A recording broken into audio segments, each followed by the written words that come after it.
Et voilà, normalement, nous sommes en ligne. Bonjour à tous. Je suis Clémentine de l'équipe Community chez Malte et aujourd'hui, je suis accompagnée de Marion et Marion, facile à retenir.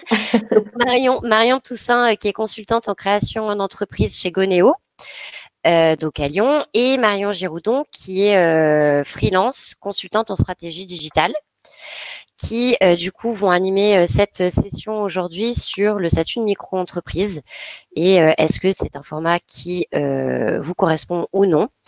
Donc, je fais une rapide introduction avant de justement les laisser dérouler leur webinar.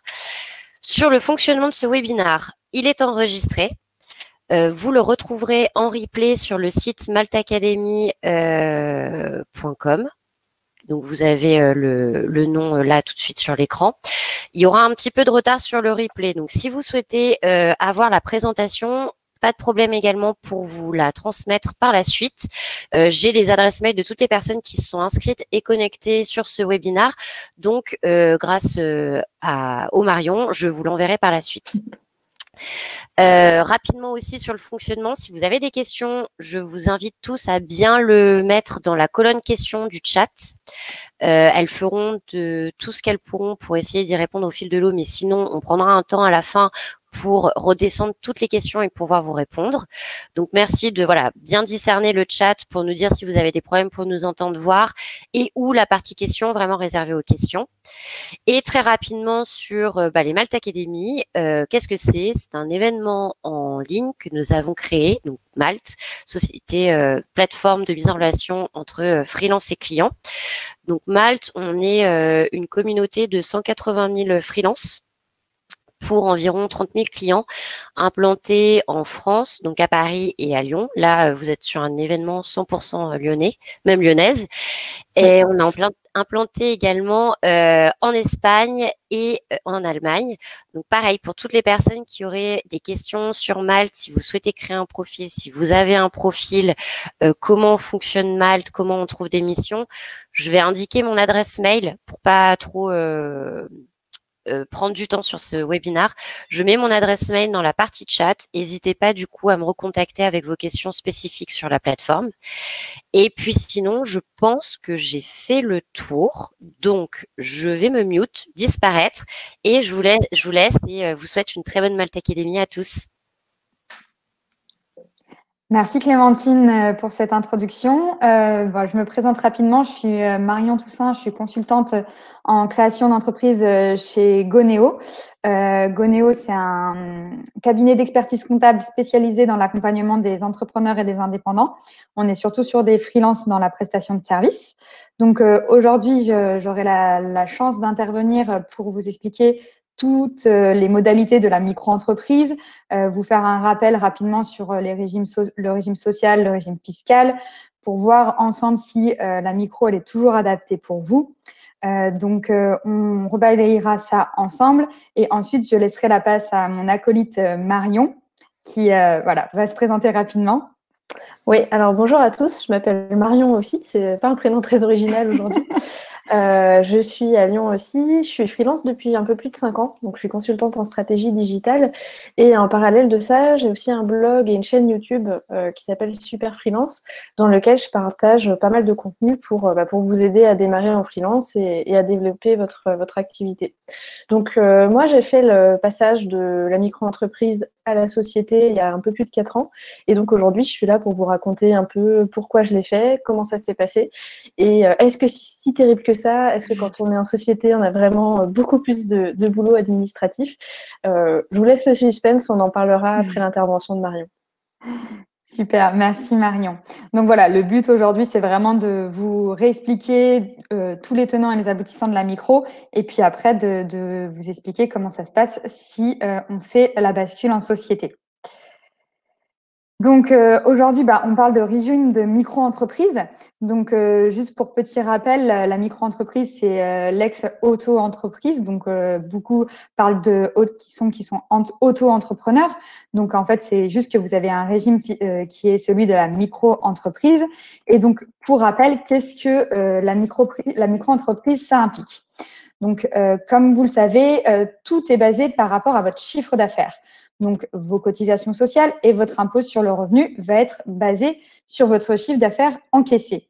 Donc, vraiment, la notion importante lorsqu'on est en micro, c'est le chiffre d'affaires. On a également la chance d'avoir une comptabilité beaucoup plus légère parce que vu que tout se base sur le chiffre d'affaires, c'est la seule notion à déclarer. Donc, vous le déclarez à l'URSSAF soit mensuellement, soit trimestriellement.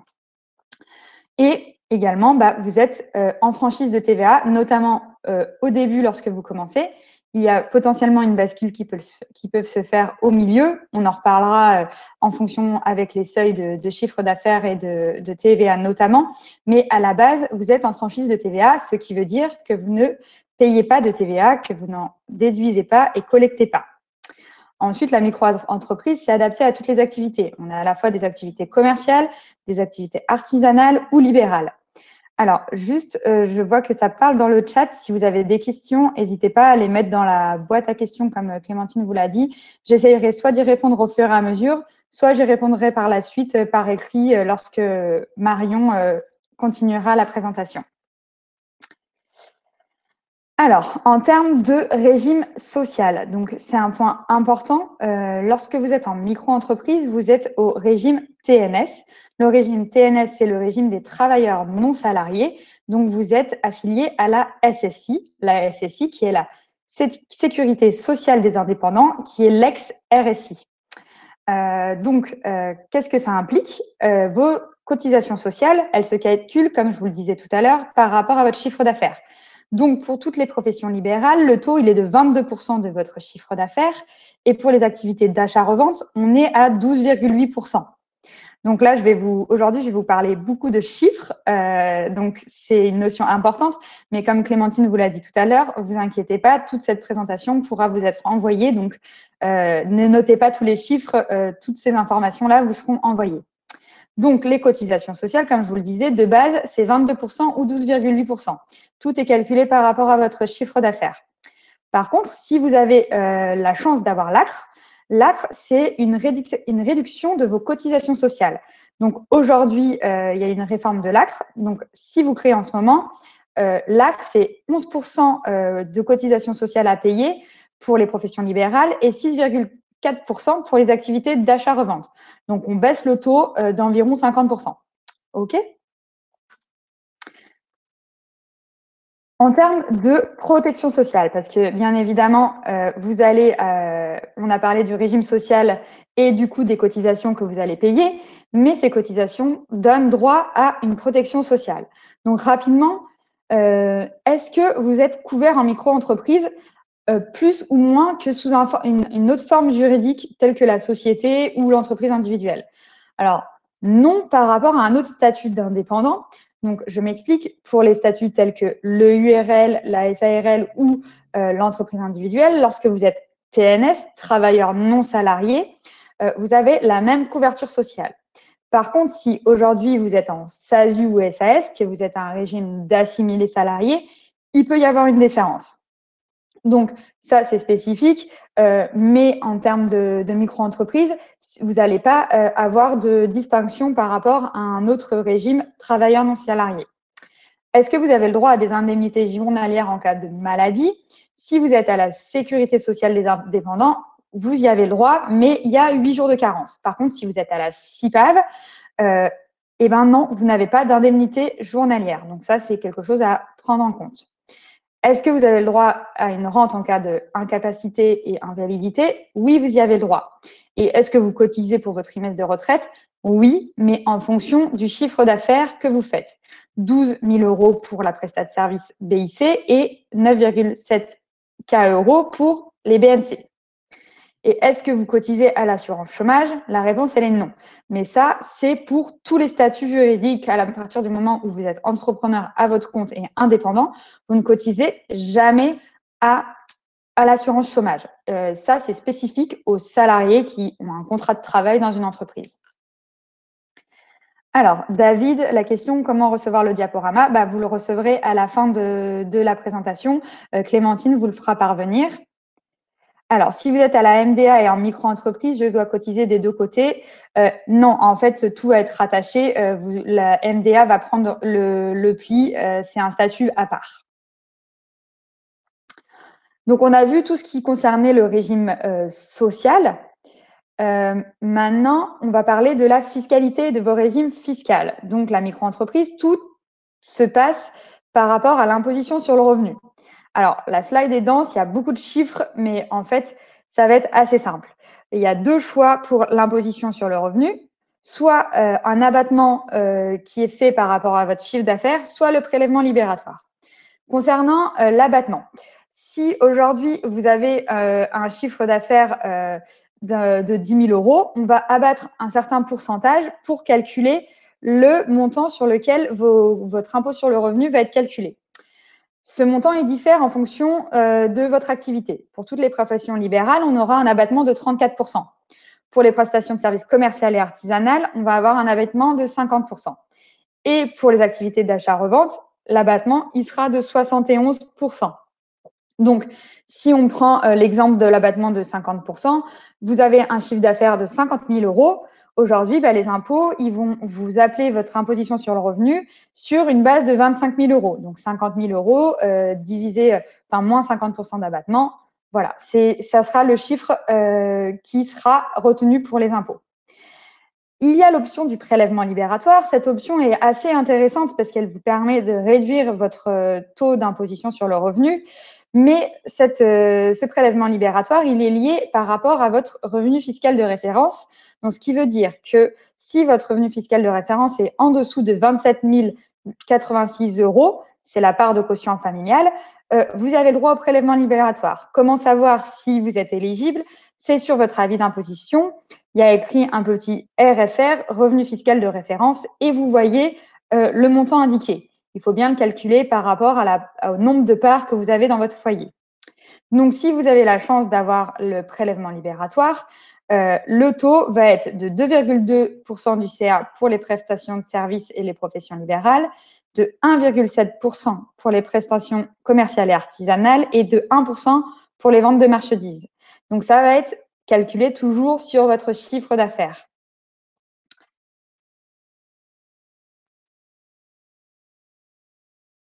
Alors, il y a des questions. Est-il possible de cumuler micro-entreprise et statut artiste-auteur, URSSAF Limousin ex-MDA? Donc ça, c'est vraiment une spécificité. Je vous conseille de prendre contact avec l'AGESA, qui seront les meilleurs interlocuteurs pour vous orienter. Aujourd'hui, le statut d'artiste-auteur est assez spécifique. Il implique pas mal de conditions, de modalités. Donc, je vous conseille de prendre contact avec l'AGESA, qui sera en mesure de vous orienter. Je continue et je répondrai aux questions au fur et à mesure. Alors, je regarde. Je suis actuellement en prélèvement libératoire. Je n'ai plus le droit. Que va-t-il se passer? Eh bien, les impôts, ils vont vous rebasculer sur le régime fiscal avec l'abattement. Donc, vous pouvez soit leur écrire pour les prévenir, soit ils le feront automatiquement. Si on a le prélèvement libératoire, les impôts ne peuvent pas demander un rattrapage supplémentaire lors de la déclaration. Alors, si vous êtes toujours éligible au prélèvement libératoire, ils ne vous demanderont pas de rattrapage. Par contre, si vous vous dépassez la part dont je vous ai parlé tout à l'heure, ils pourront vous appeler et vous changer de régime. Que se passe-t-il quand on dépasse le seuil pour le prélèvement libératoire? Eh bien, vous passez dans l'autre système de calcul. Donc, selon votre activité, par exemple, si vous êtes en prestation de service, vous aurez le calcul qui se passe par rapport à votre chiffre d'affaires et l'abattement de 34%. Non, il n'y a pas de moyen d'agir pour avoir le prélèvement libératoire. C'est calculé automatiquement en fonction de votre revenu fiscal de référence. Et ça, les impôts ont l'information lorsque vous faites votre déclaration. Pour toutes les années suivantes. Alors, après, vous pouvez demander, c'est Cyprien, oui. Vous pouvez demander une réévaluation du prélèvement libératoire si vous repassez en dessous des seuils. C'est possible que ça soit réétudié. Il faut que vous fassiez la demande aux impôts. Il me semble que c'est avant le 30 septembre de l'année pour l'année suivante. Alors, C'est ballot pour C'est cette ça, année. c'est trop tard pour cette année, mais vous pouvez quand même l'envisager et le noter pour les années suivantes. Oui, c'est l'année N-2, tout à fait, qui est pris en compte. Alors, JL, non, je voulais dire, j'ai souscrit à l'option prélèvement libératoire avant le 30 septembre, mais cela agit pour l'année suivante. Et je voudrais pour cette année, justement. Eh bien, en fait, ils vont calculer en fonction de votre revenu fiscal de référence N-2. Et s'ils ne vont pas octroyer, c'est que vous n'y aviez pas le droit. Sinon, ils vous l'auraient octroyé. Donc, j'espère que j'ai répondu à la question. J'ai l'impression qu'il y a pas mal de questions sur le prélèvement libératoire. Je vais enchaîner. S'il y en a d'autres, je reviendrai et j'y répondrai par écrit tout à l'heure. Alors, la micro-entreprise. Donc, la micro-entreprise, comme je vous le disais, ça a certaines modalités qui impliquent un régime fiscal spécifique et un régime social également spécifique. Mais la micro-entreprise, il faut également respecter certains seuils, et notamment le seuil de chiffre d'affaires qui peut vous faire basculer automatiquement en entreprise individuelle aux frais réels. Donc, ce dépassement de seuil, il peut être à la fois volontaire, si ce qui peut être une bonne nouvelle, hein, vous avez un fort développement de votre micro qui va vous amener à changer de régime ou au moins à vous poser la question de changer de statut. Et il y a un régime involontaire. Donc, il y a une entrée d'argent que vous n'avez pas prévue, une entrée importante et qui va vous faire dépasser les seuils de la micro-entreprise. Donc, moi, ce que je vous conseille, c'est de bien suivre les indicateurs de chiffre d'affaires et de vos encaissements, que ça soit au niveau du seuil de TVA ou de chiffre d'affaires, pour pouvoir anticiper et adapter votre choix stratégique du choix de statut juridique qui pourront, comme Marion vous l'expliquera par la suite, avoir un grand impact, vous, dans votre développement, dans le développement de votre activité. Hop. Alors, les seuils, j'en ai beaucoup parlé. Je vais refaire un petit tableau là pour que vous ayez bien les chiffres en tête. Si vous avez une activité commerciale et artisanale, le seuil de franchise de TVA, c'est 80 800 € de chiffre d'affaires à ne pas dépasser. Pour l'activité libérale, on est à un seuil de 34 400. Pour le chiffre d'affaires, le seuil de l'activité commerciale et artisanale, c'est 176 200. Et pour l'activité libérale, 72 500. Donc ça, c'est les seuils à bien avoir en tête et qu'il ne faut pas dépasser si vous ne voulez pas changer de régime de TVA ou de sortir de la micro-entreprise. Je m'explique pour la TVA. Alors, la TVA, il faut savoir qu'il y a un seuil haut et un seuil bas. Le seuil bas, c'est le seuil de 34 400 dont je viens de vous parler, et il y a le seuil de 36 500. Donc, je vais partir sur ces seuils-là de prestation de service parce que je pense qu'aujourd'hui, c'est quand même la majorité d'entre vous, mais vous avez les taux indiqués pour les autres activités. Donc, imaginons qu'aujourd'hui, je fasse 35 000 € de chiffre d'affaires en 2020, que je refasse 35 000 € de chiffre d'affaires en 2021.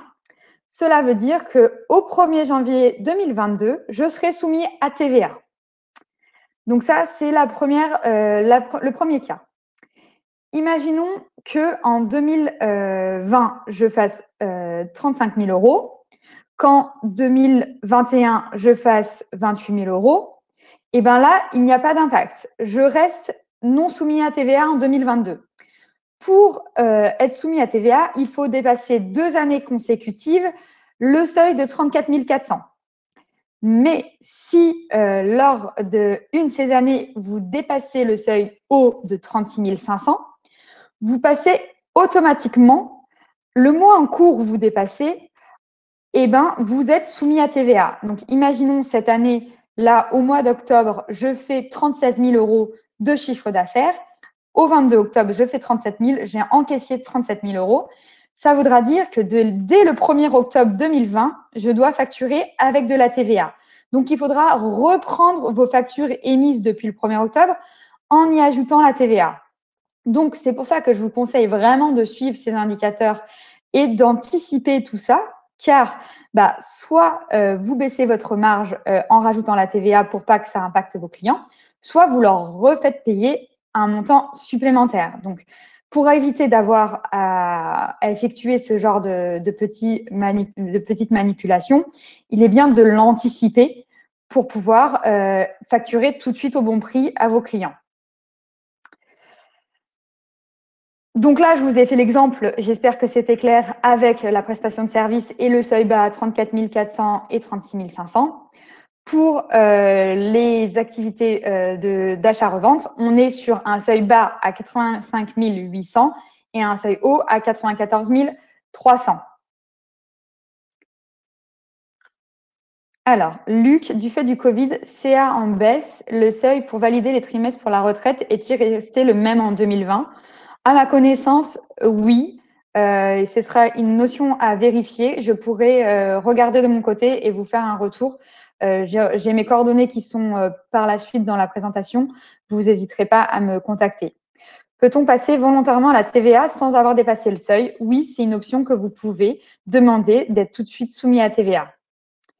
Où et comment doit-on payer la TVA une fois assujetti? Alors, une fois que vous êtes soumis à TVA, il faudra savoir qu'il faudra faire vos déclarations de TVA, donc soit mensuellement, soit trimestriellement, et l'envoyer aux impôts. Ensuite, ils vous prélèveront ou, si vous avez un crédit de TVA, ils vous rembourseront ce montant. Le seuil max est-il proratisé? Oui, bien évidemment, le seuil, il est proratisé. Donc, si vous avez créé votre micro-entreprise en juin, le seuil sera proratisé sur les 6 mois de l'année.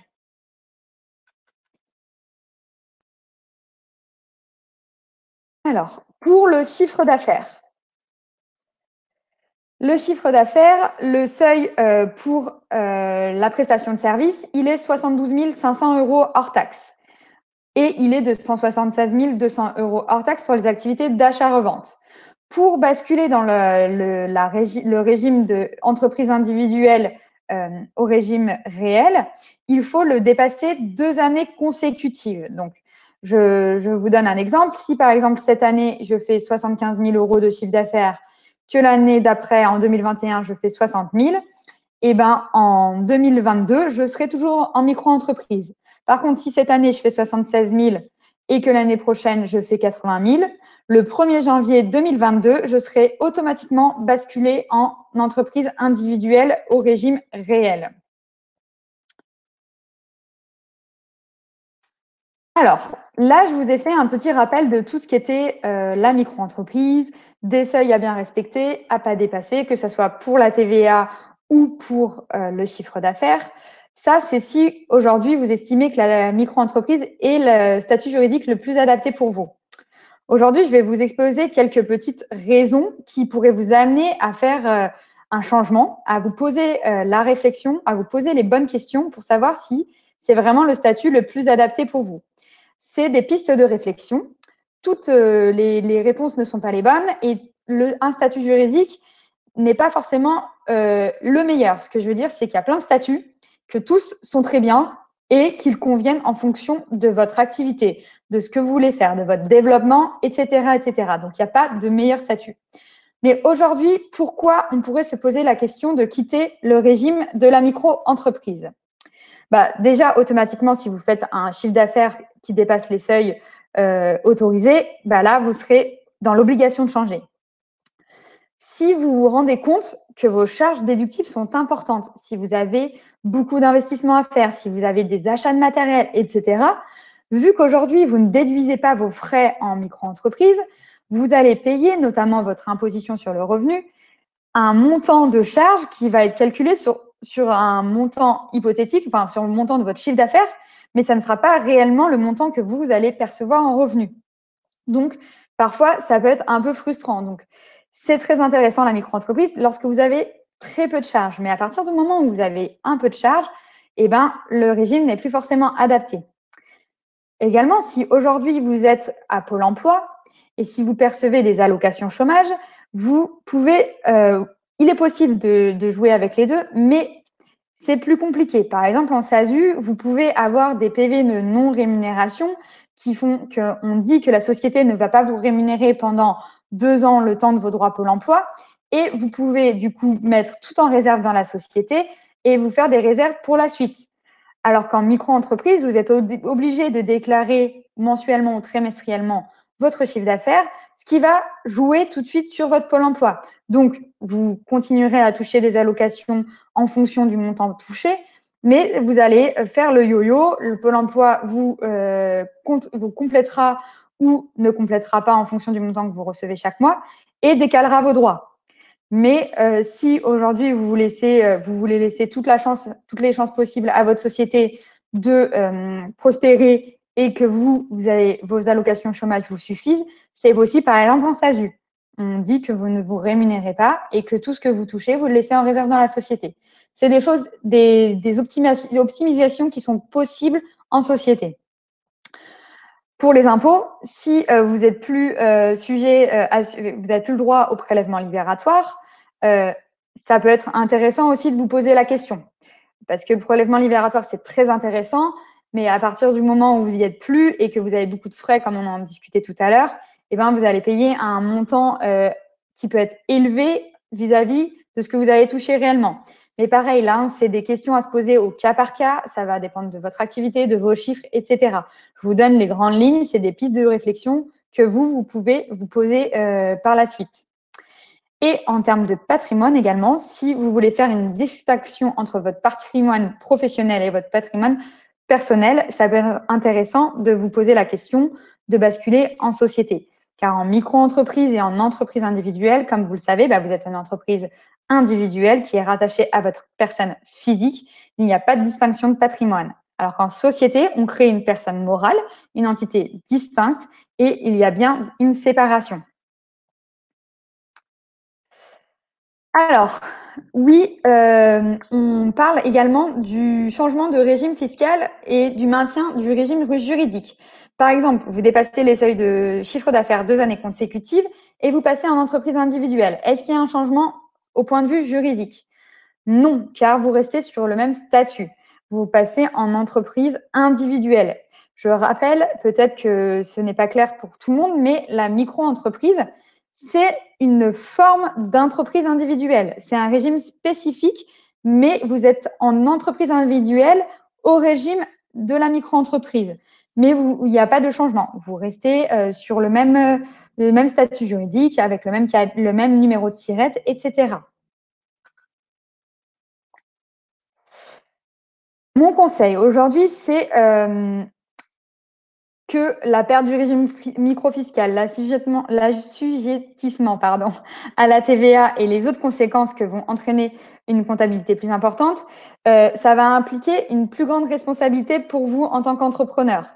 Mais il faut y réfléchir, s'y préparer et potentiellement envisager en amont de changer de statut, car l'entreprise individuelle pourra ou ne pourra pas être le statut le plus adapté pour vous et votre activité. Donc, pour nous, il faut vraiment vous poser toutes ces questions pour basculer potentiellement en société. Donc là, je laisserai Marion en parler, car elle a vécu la chose et elle était au départ en micro-entreprise et ensuite elle a fait le choix de l'EURL. Elle en parlera beaucoup mieux que moi, je lui laisserai la parole dans quelques minutes. Mais c'est vraiment important et c'est pour ça que je vous dis de suivre les indicateurs de chiffre d'affaires et de TVA pour pouvoir vous préparer à tout ça et que ça ne vous tombe pas dessus et que vous fassiez tout ça dans l'urgence. C'est important d'anticiper, de prévoir cette stratégie pour avoir le meilleur statut juridique possible en fonction de votre activité, de vous, votre protection sociale que vous souhaitez avoir et du projet du développement de votre activité. Donc, la SASU et l'EURL, ici, peuvent être plus adaptés. Donc, moi, ce que je vous propose, là, j'ai vu qu'il y avait quelques questions, j'y répondrai à l'écrit juste après. Si vous avez d'autres questions, n'hésitez pas à me contacter pour un point plus personnalisé. On pourra en discuter par rapport à vous, votre projet. Donc, en tout cas, je vous remercie de m'avoir écouté. J'espère que j'ai été claire. Ce n'est pas évident parce que c'est une présentation qui est dense avec beaucoup de chiffres et qui, même si la micro-entreprise est un régime simplifié, il y a beaucoup de chiffres et beaucoup de choses à respecter pour toujours en faire partie. En tout cas, merci beaucoup. Et Marion, je te laisse la parole et je te souhaite une belle présentation. Merci Marion.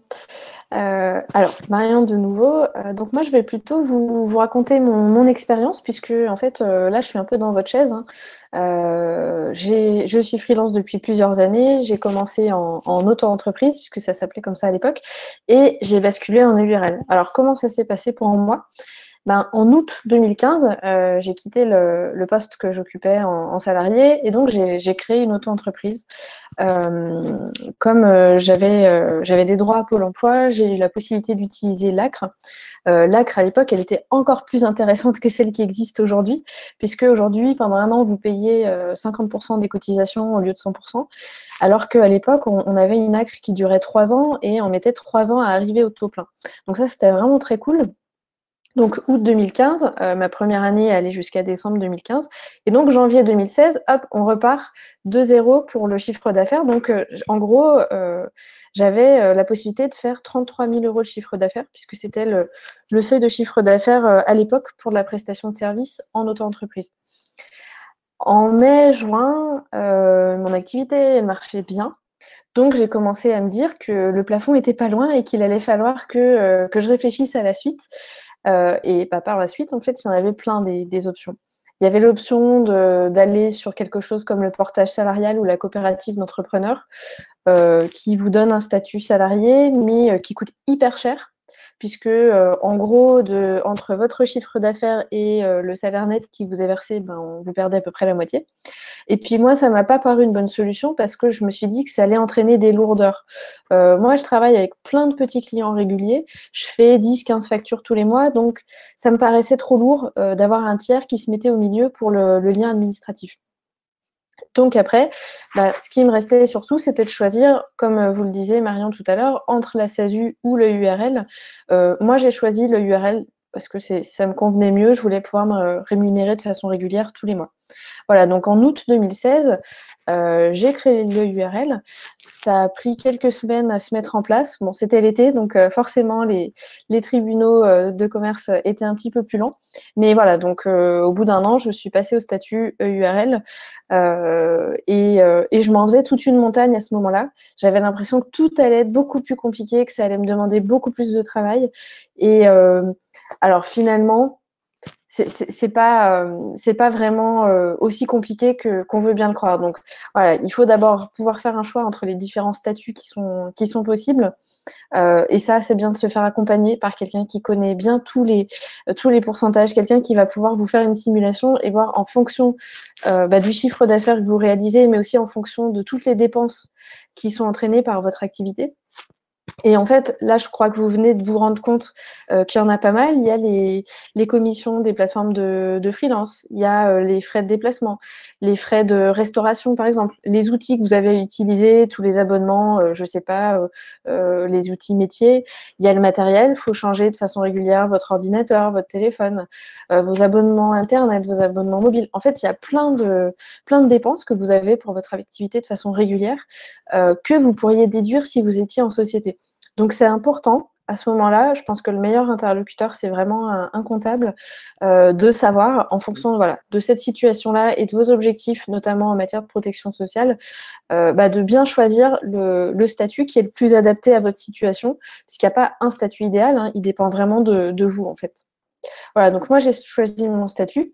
La création de la société, elle a demandé plusieurs étapes. Donc, la première étape, et ça, pareil, je vous conseille de ne pas le faire tout seul parce que c'est un peu compliqué, c'est la rédaction des statuts. Donc, les statuts, c'est un gros document de, on va dire, une quinzaine de pages qui explique pas mal de choses concernant votre activité. Il y a pas mal de formulaires à remplir. Comme je ne l'ai pas fait moi-même et que ça change souvent, je ne suis même pas aux capacités de vous dire lesquels, j'ai eu la chance de ne pas avoir à m'en occuper. Vous avez besoin aussi d'ouvrir un compte bancaire professionnel sur lequel vous allez déposer le capital de votre société. Voilà, donc là, moi, à l'époque, je l'ai fait avec le Crédit Agricole. Voilà, il faut vraiment que ce soit un compte professionnel. Ensuite, tout ça, c'est envoyé au tribunal de commerce. Et puis, vous allez attendre quelques temps. Et puis, vous allez recevoir un nouveau document avec votre nouveau numéro de siret, donc qui sera différent de celui que vous aviez en micro-entreprise.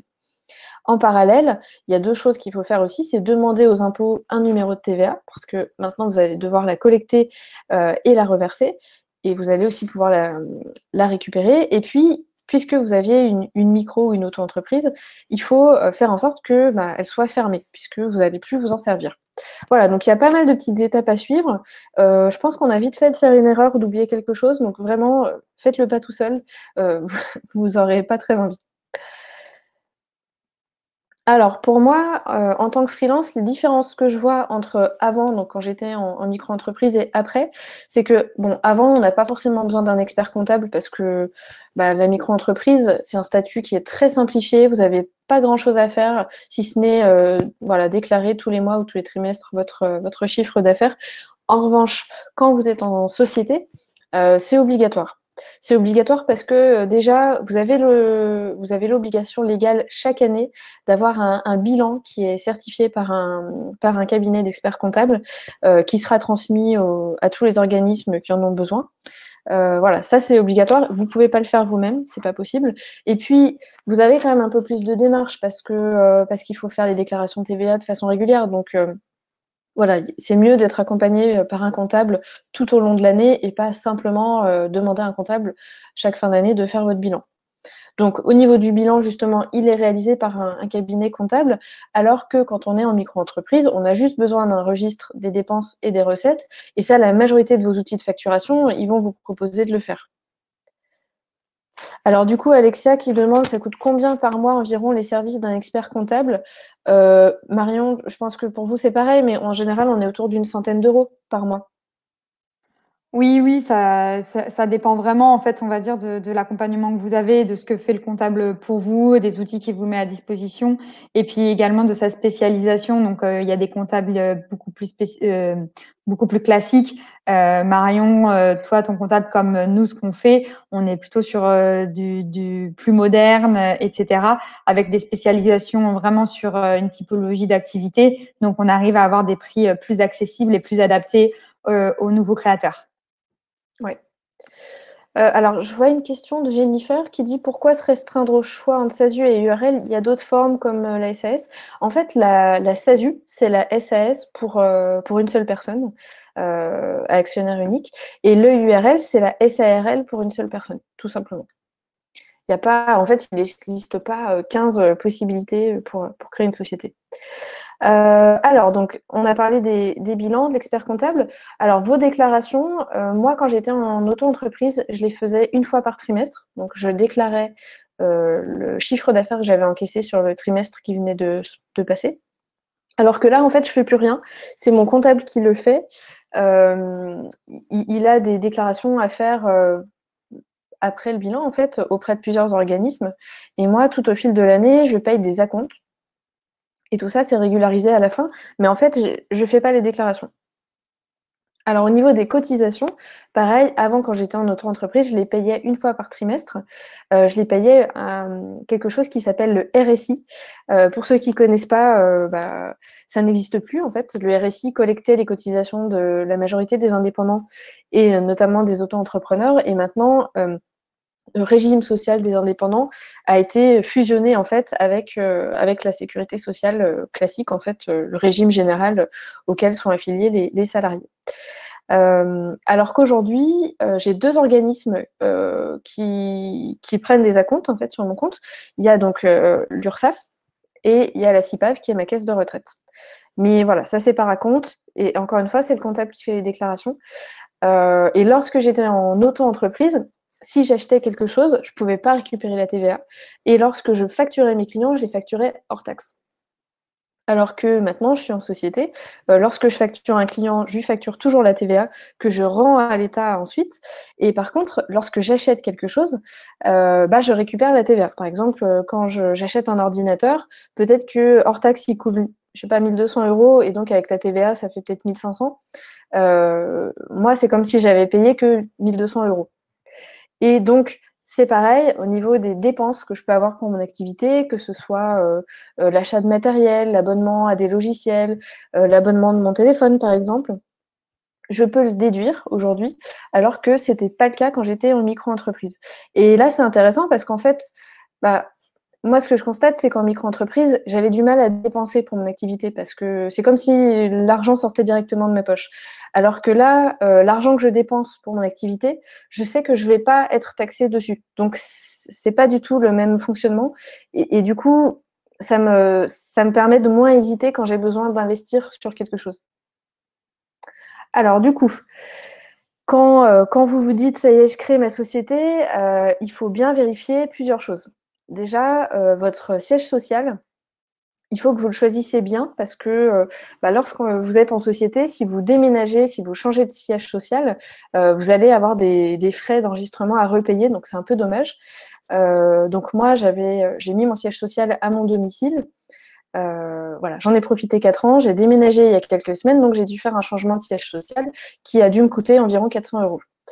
Voilà, donc n'hésitez pas si vous bougez beaucoup, soit peut-être à le mettre, pourquoi pas chez vos parents, le siège social, ou alors il y a aussi des entreprises qui vous permettent de domicilier votre entreprise chez eux.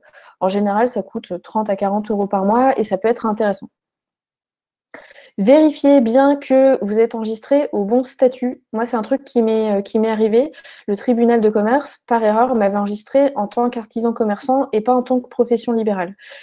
Du coup, ça a posé plusieurs problèmes. Déjà, c'est pas les mêmes taux de cotisation. Enfin, c'était pas les mêmes taux de cotisation à l'époque. Et en plus, j'étais pas inscrite aux bons organismes. Donc, vérifiez bien que tout est fait correctement. Vérifiez bien que vous êtes bien enregistré auprès de tous les organismes qui ont besoin de vous connaître, comme l'URSSAF, comme la Sécurité sociale, comme la CIPAV. Cette liste-là, elle peut bien sûr évoluer au fil du temps. Alors, moi, j'ai expliqué que je provisionne 35% du montant de ma rémunération pour payer mes cotisations sociales. Et avant qu'on soit en ligne, Marion me disait que les personnes qui vont créer une URL dans l'avenir auront 40 à 45% de cotisations à payer. Donc, dommage, je suis contente de l'avoir fait avant.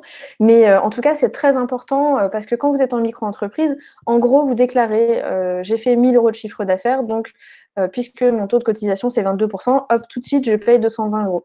Ça ne fonctionne pas du tout pareil quand on est en société. Quand on est en société, c'est à nous de se dire, bon, si je me verse 2 000 euros, il faut que je prévoie de laisser sur le compte en trésorerie ce que je vais payer plus tard en cotisation. Ça, c'est vraiment hyper important. Donc pensez-y, soyez hyper prévoyants et il ne faut pas vous retrouver dans une situation où vous vous êtes versé plein de sous, vous avez dépensé beaucoup d'argent et après il faut encore payer vos cotisations et vous vous retrouvez à sec parce que vous n'avez pas de quoi les payer. Et surtout, ce n'est pas une habitude que vous avez forcément prise en micro-entreprise, mais veillez à conserver tous vos justificatifs de dépenses. Il faut que vous soyez capable de justifier absolument tout euro en fait qui sort de votre compte professionnel parce que les impôts peuvent vous le demander, parce que l'URSSAF peut vous les demander. Voilà, c'est très important. Donc en fait, pour moi, le bilan, il est plutôt positif. Je m'attendais à ce que ça soit très compliqué pour moi une fois que j'étais en EURL parce que je ne suis pas quelqu'un qui aime beaucoup l'administratif. Ce que je remarque, c'est que j'hésite moins à investir. Si j'ai à sous-traiter quelque chose, si j'ai à acheter quelque chose, je le fais plus facilement parce que déjà, puisque je récupère la TVA, tout me coûte un peu moins cher et parce que je sais que je vais les déduire, ces dépenses-là. Du coup, je délègue plus facilement aussi. Ça me permet parfois de prendre des missions un petit peu plus importantes que ce que je prenais avant parce que sur la partie que je ne peux pas faire moi-même, je la sous-traite. Je trouve aussi qu'on me prend plus au sérieux. Parce que voilà, j'envoie des factures avec de la TVA, j'ai un vrai statut, c'est tout bête, mais j'ai un capital social qui est noté. Enfin bon, voilà, je trouve qu'on me prend plus au sérieux. Dans la dernière année, j'ai fait un prêt immobilier pour un investissement locatif et j'ai aussi fait un dossier pour louer une maison. Et ça a été plus facile. Le fait d'être en société, le fait d'avoir un expert comptable qui est capable de signer des documents pour dire elle se rémunère tant, le fait d'avoir un vrai bilan, voilà, j'ai senti que c'était beaucoup plus facile de convaincre les banques et de convaincre les propriétaires. Et en fait, je passe pas plus de temps sur mon administratif. Je dirais même que j'en passe moins parce qu'aujourd'hui, j'ai plus besoin de faire mes déclarations de chiffre d'affaires. Aujourd'hui, voilà, c'est le comptable qui fait tout. Hop.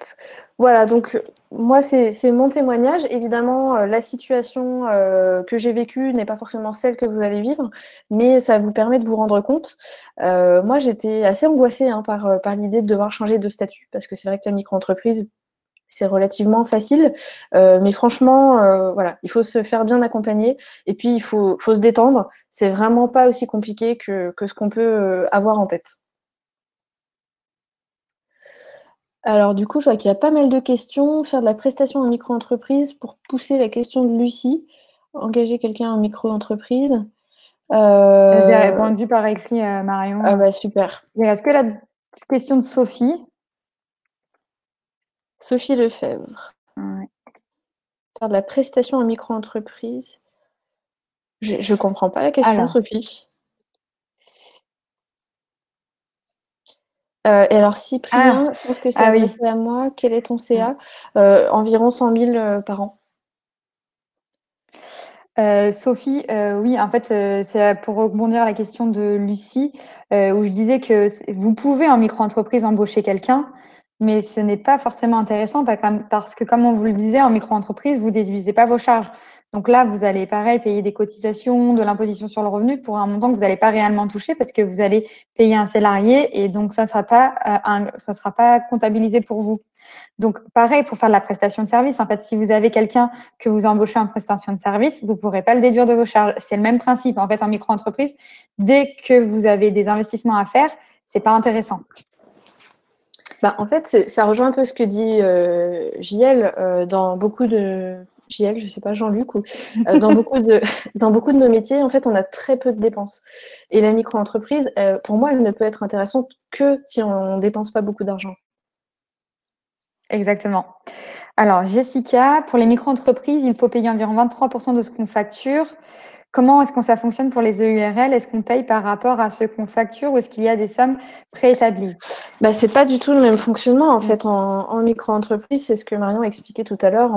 Les cotisations sont calculées en fonction de notre chiffre d'affaires. Et en société, c'est plus du tout ça. En société, le chiffre d'affaires, à la rigueur, on s'en fout. Ce qui va définir le montant de nos cotisations, c'est notre rémunération. Par exemple, moi, personnellement, si je me verse en URL 1000 €, je sais que l'État va me réclamer 350 € de cotisation. Exactement. L'État, presque, il ne s'occupe pas de mon chiffre d'affaires. En fait, le chiffre d'affaires va juste être important parce que là, vous allez avoir une vraie comptabilité. Et lorsque vous avez une vraie comptabilité, on fait chiffre d'affaires moins toutes vos charges, moins votre rémunération, moins vos cotisations sociales. Et ça donne votre résultat. Et c'est ce résultat qui est soumis à l'impôt avant de donner votre bénéfice. Et impôt sur les sociétés, si vous êtes soumis à l'impôt sur les sociétés. Alors, JL, on a répondu. Ouais, il y a Éléonore qui demande si en micro avec 30 000 € de CA, c'est pertinent de penser à changer de statut. Bah, en fait, Éléonore, tout dépend des dépenses que tu as dans le cadre de ton activité. C'est vraiment ça qui va te guider.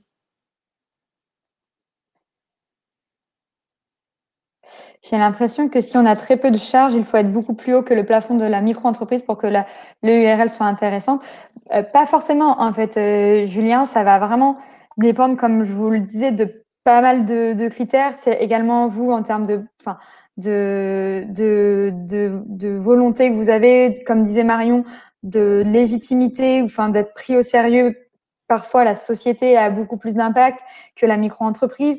Quel développement vous envisagez? Est-ce que vous voyez sur plus long terme et vous envisagez d'avoir des salariés, d'avoir une activité qui grossit? Enfin, voilà, il y a pas mal de paramètres à prendre en compte et en question. C'est vraiment une question, une réflexion personnelle.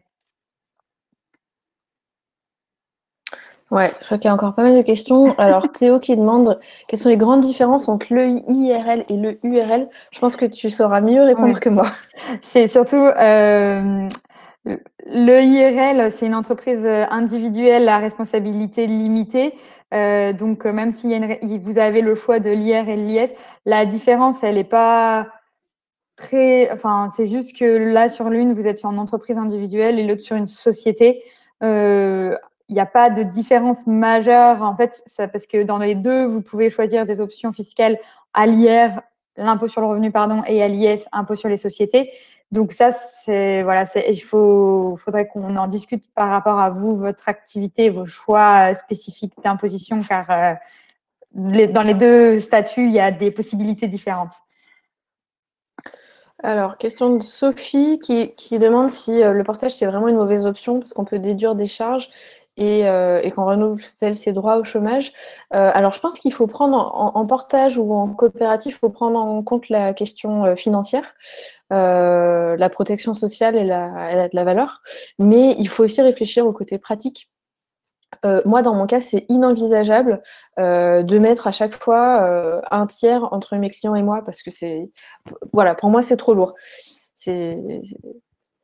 Moi, ça me paraît quelque chose de plus adapté. Par exemple, je sais pas, pour un développeur qui est sur des missions à temps plein de 3-4 mois et qui a voilà, 3 à 4 clients dans l'année.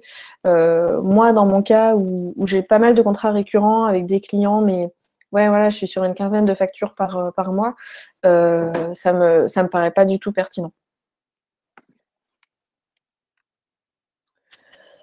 Alors, du coup, on a une question d'une autre Marion, décidément, c'est la mode, qui dit que ses clients sont majoritairement des micro-entrepreneurs et donc passer en URL, ça veut dire facturer la TVA. C'est vrai que pour eux, c'est pas avantageux. Mais bon, si tu dépasses le seuil de la TVA en micro-entreprise, tu vas de toute façon devoir leur facturer la TVA. Donc, finalement, tu n'as pas vraiment le choix. Question d'Alexia, est-ce qu'on peut déduire une partie de son loyer quand on travaille à son domicile et qu'on est en EURL ou en SASU? Oui, vous pouvez déduire une partie de votre loyer, que vous soyez locataire ou propriétaire. Les deux sont possibles à condition que votre siège social soit bien établi chez vous.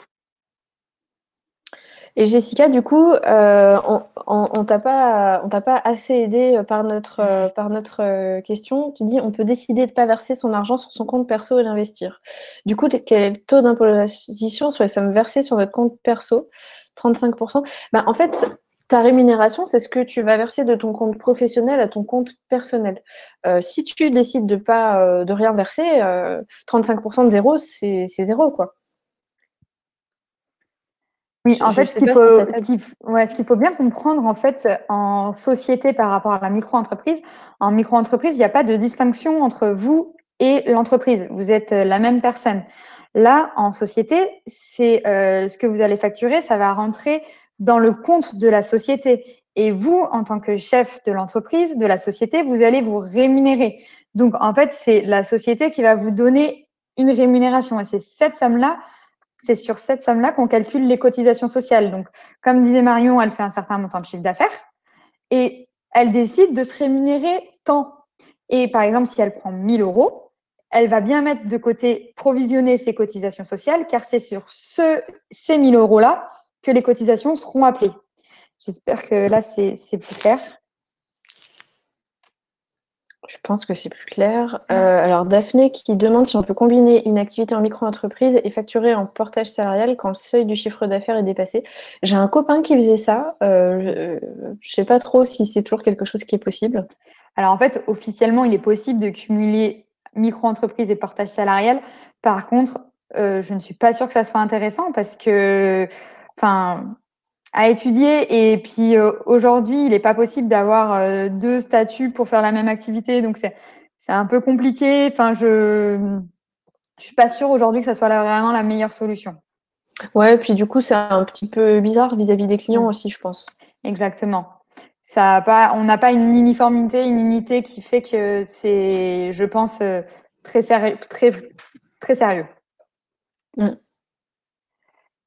Est-ce qu'il y a une période plus avantageuse pour changer de statut, éviter le fin d'année, par exemple? Non, alors ça, Théo, il faut savoir, en fait, quand vous créez une société, par exemple, si on l'a créée là en octobre, après, on peut choisir la date de clôture. On peut sauter le premier mois de décembre et aller jusqu'en décembre 2021. Puis après, on choisit, on adapte la clôture de la société en fonction de nos choix, etc. Donc, en fait, il n'y a pas vraiment de meilleur moment. Hein. Tout peut être adapté. Ouais.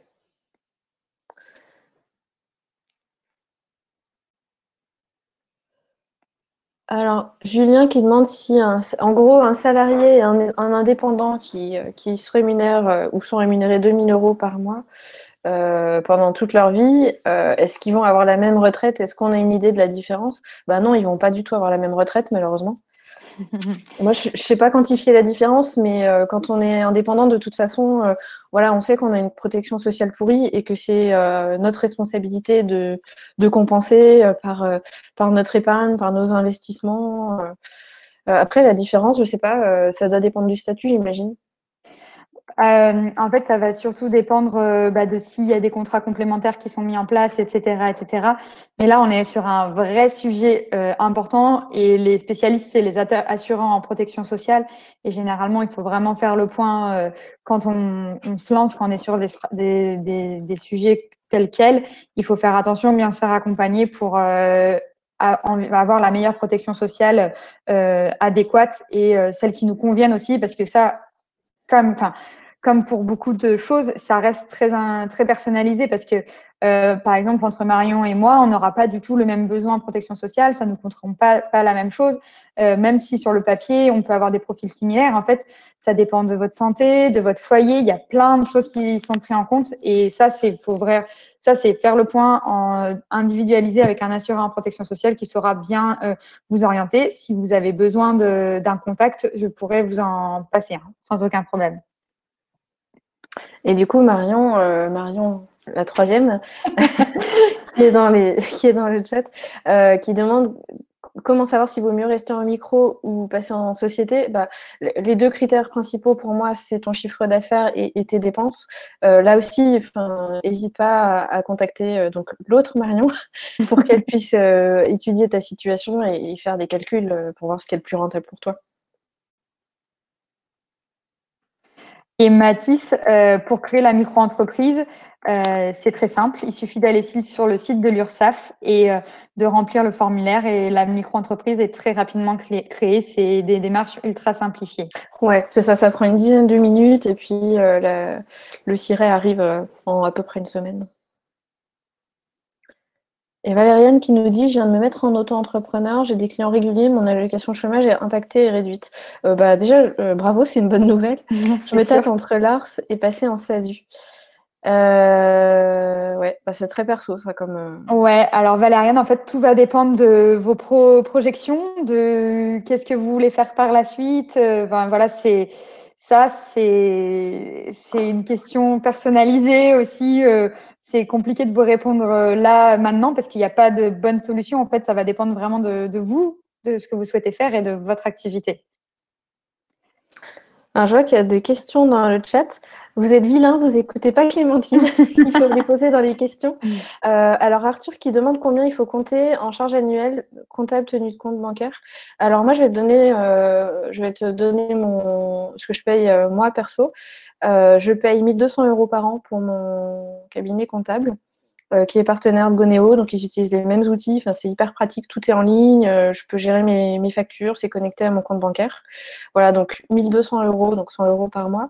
Et pour la banque, je paye 10 € par mois, donc 120 € par an, avec une banque en ligne. Donc effectivement, étant en URL, ça rajoute ces frais-là. Qu'il faut prendre en compte. Et alors Joss qui nous demande si l'entreprise est récente, est-ce que ça vaut le coup de faire le point?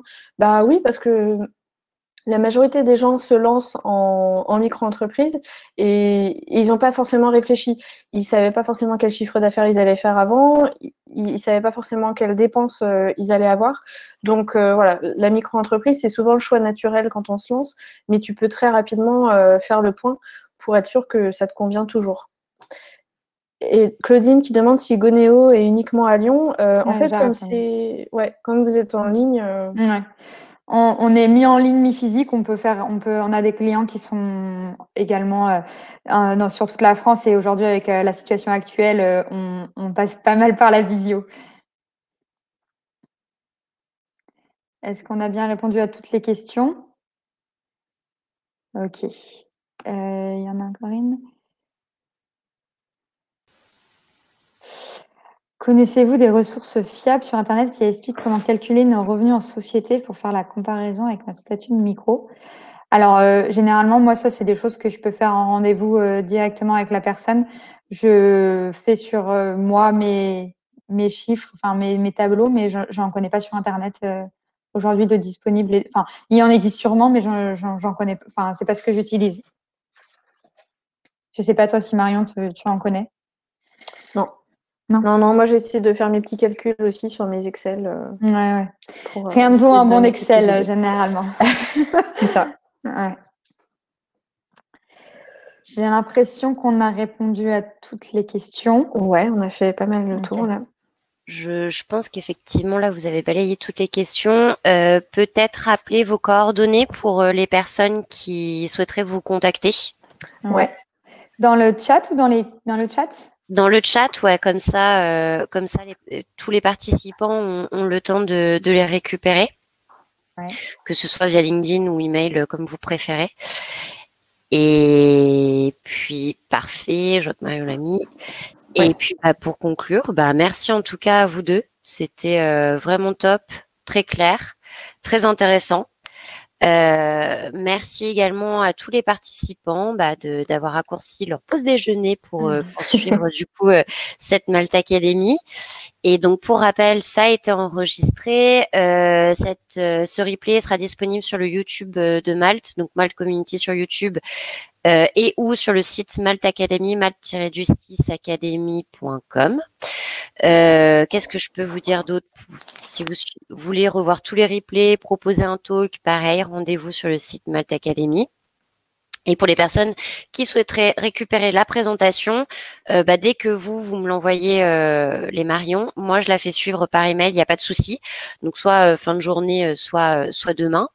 Donc pas de problème. Et puis le lien vers le YouTube, attendez, je vais le mettre, tac, parce que je suis, hop.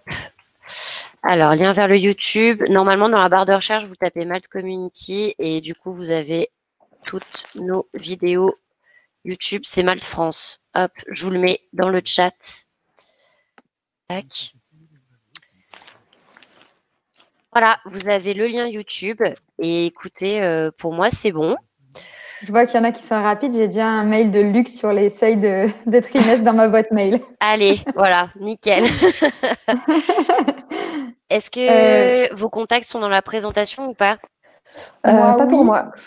Eh ben, Marion, tu pourras les rajouter. Comme ça, je renverrai la présentation actualisée à Clémentine. Ça marche. Parfait. Okay. Du coup, vous aurez tous les contacts dans la presse.